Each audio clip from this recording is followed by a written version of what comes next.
Turabasuje nanone abakunzi bacu ubona amaruranirwa muri Yesu Kristo bibane namwe.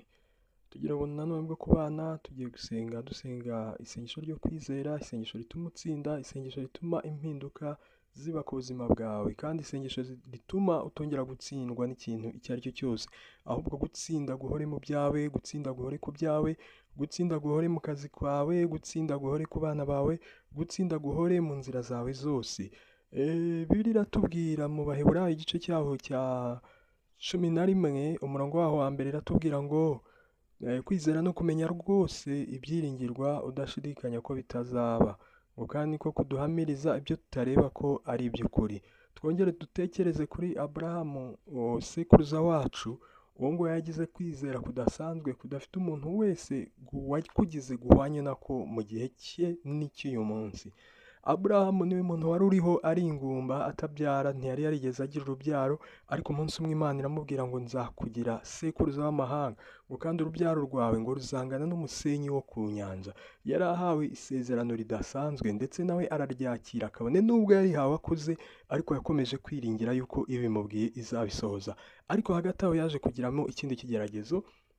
Imana iramusanga iramubwira ngo yewe Aburahamu we, ndashaka yuko ntambira umwana wawe Isaka. Nyuma yuko Isaka avutse, kandi mwibuke ko isezerano ryose Bibiliya yaramubwiye ngo kandi kuri Isaka niho amahanga yose azakwitirirwa. Bisobanuye ngo urubyaro rwose rwa rundi Imana yamubwiye rwari kuzakomoka kuri Isaka.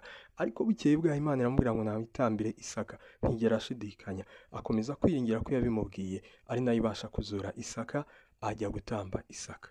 Uyu munsi utekereze nawe kwizera, wongere kwizera, ugire kwizera nk'uko Aburahamu. Hari ibyo Imana yakubwiye, hari ibyo Imana ikwereka, hari ibyo Imana igushyira imbere, yaba mu nzozi ndetse ukoresheje abantuzi n'ubundi buryo bwose, ariko ugashidikanya. Uyu munsi wikoremo ikintu cyo gushidikanya kugira ngo intambara zose uterwamo uzitsinde, kugira ngo ibyo ukeneye gukora byose bibashe gukunda, kugira ngo ibyari byaranze byose bibashe gukunda. Bwira Imana gusa ngo nyobora ku icyo ari cyo cyose cyo gukora. Icyo ngicyo nucyumvira birakunda. Reka dusenge. Turagushimiye Mana, wagize neza kuduha uyu munsi, wagize neza kudukunda, wagize neza kuduhindura abana bawe.